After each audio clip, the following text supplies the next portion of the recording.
इस दुनिया में 7 अजूबे हैं, जिनमें से एक ताजमहल भी है। इसकी बनावट और सजावट काबिले तारीफ है। ताजमहल को प्यार, इश्क और मोहब्बत की निशानी माना जाता है, और माने भी क्यों ना। दुनिया में एक से बढ़कर एक खूबसूरत इमारतें हैं, लेकिन ताज जैसा कोई नहीं, क्योंकि इसकी बुनियाद में एक बादशाह ने अपना दिल रखा है।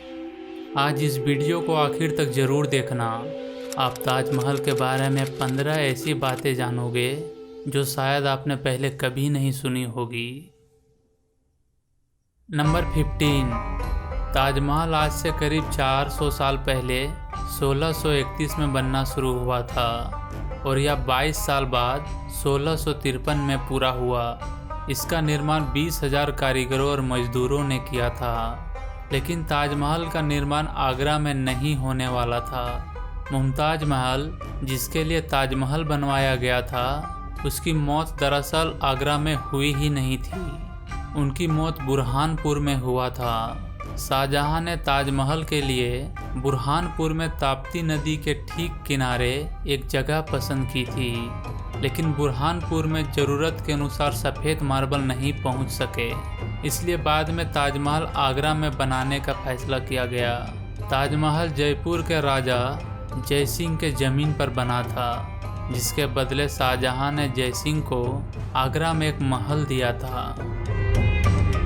नंबर 14। ताजमहल के निर्माण के लिए हर चीज़ को हीरे की तरह परख कर चुना गया था। ताजमहल की दीवारों पर जो नक्काशी है, इसकी तकनीक इटली के कारीगरों से सीखी गई थी। उज़्बेकिस्तान के बुखारा से संगमरमर को तराशने वाले कारीगर बुलाए गए थे। ईरान से संगमरमर पर कैलीग्राफी करने वाली कारीगर आए थे, और पत्थर को तराशने के लिए बलूचिस्तान से कारीगरों को बुलाया गया था। नंबर 13। ताजमहल की नींव बनाते समय ताज के चारों ओर बहुत से कुएं खोदे गए। इन कुओं में ईंट पत्थर के साथ साथ आबनूस और महोगनी के लकड़ियों के लट्ठे डाले गए हैं। ये कुएं ताज की नींव को मजबूत बनाते हैं। आबनूस और महोगनी के लकड़ियों में यह खासियत होती है कि इन्हें जितनी नमी मिलती रहेगी, ये उतने ही फौलादी और मजबूत रहेगी।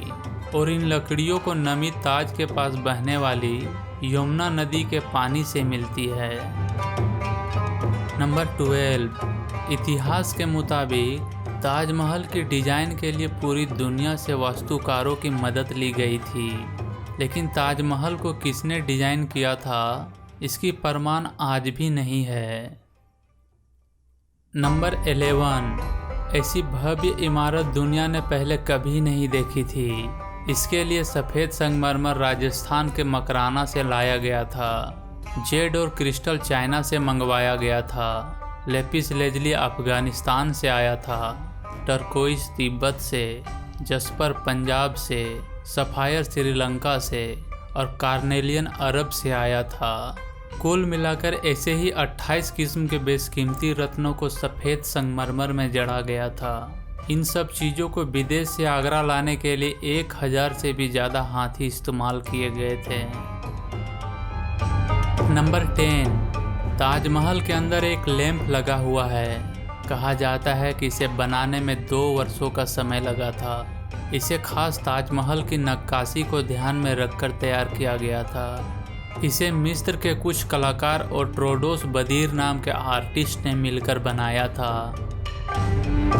नंबर 9। एक अफवाह यह भी है कि ताजमहल बनाने वाले मजदूरों के हाथ काट दिए गए थे, ताकि वो ऐसी कोई और बेमिसाल इमारत दोबारा ना बना सके।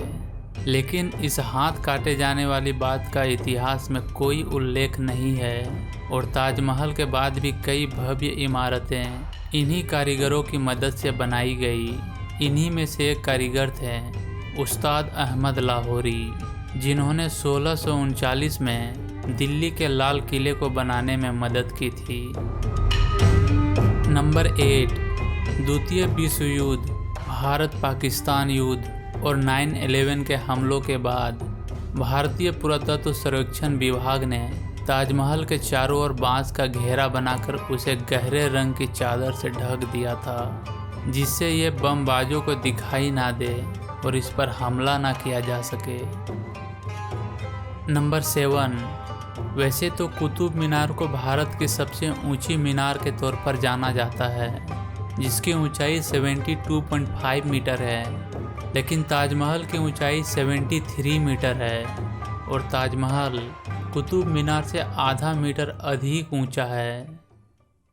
नंबर 6, 16वीं शताब्दी में ताजमहल की कीमत करोड़ों में आंकी जाती थी। अगर हम उसके अनुसार आज ताजमहल की कीमत जानें तो ये करीब 57 अरब 60 करोड़ रुपये से ज़्यादा होगा।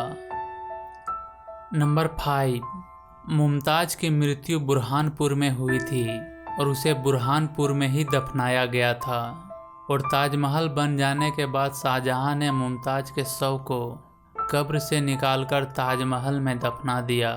लेकिन इतिहास में यह दर्ज नहीं है कि मुमताज़ को कौन से साल और महीने में दफनाया गया था, क्योंकि जिस इंसान के लिए इतना बड़ा इमारत बनाया गया उसे कब दफनाया गया ये ज़रूर पता होना चाहिए था। नंबर 4, ताज में जाने पर पर्यटकों को संगमरमर की जाली से घिरी हुई शाहजहां और मुमताज़ की कब्र दिखाई देती है। असल में यह कब्र नकली है। इसके ठीक नीचे तहखाने में असली कब्र बनी हुई है और वहां कोई आम इंसान नहीं पहुंच सकता। नंबर 3, कहा जाता है कि शाहजहां की एक ख्वाहिश ये भी थी कि जैसे उसने अपनी मुमताज़ के लिए सफ़ेद ताजमहल बनवाया था, वैसा ही एक काला ताजमहल वह खुद के लिए भी बनवाना चाहता था। लेकिन शाहजहां को जब उसके बेटे औरंगजेब ने कैद कर लिया तो उसका यह सपना कभी पूरा ना हो सका। नंबर 2, शाहजहां का सारा ध्यान ताज को एक खूबसूरत रूप देने में लगा रहा। इसी बीच शाहजहां के ही बेटे औरंगजेब ने आगरा पर हमला कर अपने पिता को कैद कर लिया और शाहजहां से पूछा गया कि वह क्या चाहते हैं, तो उन्होंने कहा कि उनको ऐसी जगह पर कैद बनाकर रखा जाए जहां से वह सीधे ताज को देख पाए, और उनकी ये ख्वाहिश पूरी कर दी गई। कैद में रहते हुए भी शाहजहां हर वक्त अपनी मुमताज़ की याद में बने ताज को देखते रहते हैं और वहीं उन्होंने अपनी ज़िंदगी की आखिरी सांस भी ली। मौत के बाद उन्हें मुमताज़ के साथ ही ताजमहल में दफनाया गया। एक हारे थके बादशाह को भी अगर किसी ने गिरने नहीं दिया तो वह मुमताज़ के लिए उनका बेपनाह प्यार ही था। जिस लगन से प्यार की एक अनोखी निशान बनकर तैयार हुई, उसकी मिसाल आज पूरी दुनिया के सामने है। नंबर 1, कवि रविंद्रनाथ टैगोर ने ताजमहल के बारे में लिखा है, वक्त के गाल पर एक आंसू हमेशा हमेशा के लिए। उन्होंने ताज की छवि वक्त के गाल पर एक थमे हुए आंसू के रूप में बयान की है। शाहजहां जानते थे कि ये दौलत, ये ताकत, ये शानो शौकत एक दिन सब खत्म हो जाएगा।